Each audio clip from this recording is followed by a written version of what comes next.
Okay, well, I can't think of any reason why anyone would want to look at my face rather than a beautiful volcano or two and some clouds. You know, it's a new hobby that I have now, enjoying clouds, because I swim every morning and just and when I'm waiting, and I just have taken up this new pastime of because you have to be so still. You have to be super still usually to actually see them move, and sometimes yeah, it's fun to see all kinds of things, dragons and colibri, which means hummingbird. So anyway, I guess this is somewhat of a verbal journal, journaling as I'm just trying to wrap my head around this idea of going totally offline and what that will entail. And so, if that kind of thing is of interest to you, then listen up. If not, then move on and have a nice day.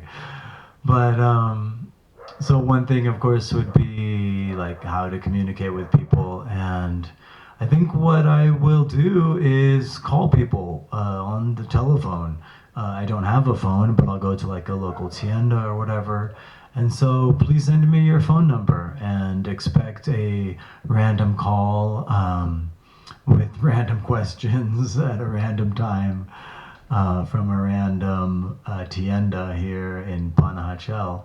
And it'd be nice to keep in touch with people that way, because I'm trying to get into investing time into community and commitment and relationships and being with rather than so isolated. So yeah, let's have some phone calls. um, I'm gonna have to somehow link my Amazon account to my PayPal account to my bank account or whatever, even though I don't have the passwords for any of those things or a phone. But I'll have to do all that sometime before November, so that if you do buy my books, I can eventually get that money. That would be nice. I'm obviously not going to buy a bunch of things. A cello, and there was one other thing I forgot. A bicycle. That was it. Yeah, and after that, I'm good. So anyway, I do realize that I will be turning my back on all the amazing free music from all around the world, all the insightful and important lectures and debates, History Channel, classics of literature, classic spiritual text, free. Um, and I'm turning my back on all of it. And in some ways, I think it's really not so much different than the old kill your television bumper stickers, except that now, in these days, all financing, communication, professional memos, your contact list, your public identity is now all dependent on the cloud or being online. So it makes it a little tricky. I'm reading now in case you notice a change in the tone of my voice. I just made some notes. I don't know. I feel obliged because I already uploaded 20 weeks to Caveman mode in 19, so I kind of have to upload 18 here. Man, uploading stuff is a tortuous endeavor here in Guatemala because the electricity goes out. Anyway, probably everyone who writes a few books or uploads a few videos hopes that their content will continue to grow in popularity after they are gone, aka after my death.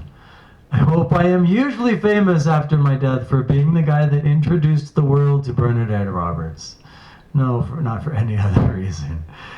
Maybe as being a great dancer, but that remains to be seen. In the meantime, and what this has to do with going caveman mode is, I would like to become increasingly anonymous. That will be a challenge living in a different culture. I kind of stick out like a sore thumb. And yet I hope to be able to cultivate anonymity interiorly. When the electricity is turned off for the entire day until 4 or 4:30 in the afternoon, it's a major adjustment for people used to living online, and I suspect most of them would prefer to receive a substantial electric shock every hour if it meant they could stay online.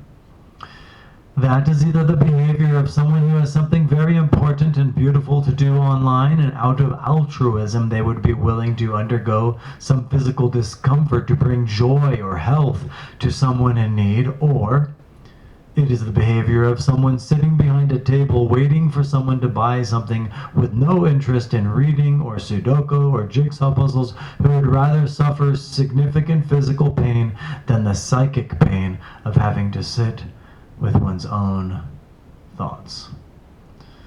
So that's what I'm choosing to do. Sit with my own thoughts for the rest of my life. And I had 2 weeks off on vacation, and this last week I just realized how addicted I am to watching YouTube videos. I'm not proud to proclaim it and upload it to YouTube. And maybe this will get banned because it's kind of like anti-YouTube. I doubt it. That's funny. I'm not a conspiracy theory person. But you know, with the mornings off from not teaching little kids grammar, you know, the first thing I want to do is get online and start watching videos. And I'm shut in, you know, I'm living by myself and I have no friends, so something's got to change. And so I'm realizing it's a problem. That's the first step. And I hope you're doing very well with all of your relationship to various technological devices that you may have, and all those needs that you may have, that you may look to be fulfilled by them. But I'm choosing to go into the desert to be quiet and to know myself rather than run from myself. Anyway, that's plenty for 18 weeks till caveman mode. And hope you're enjoying the Bernadette Roberts videos. And put your telephone number in the comments below if you want to receive a random phone call at a random time from me after November.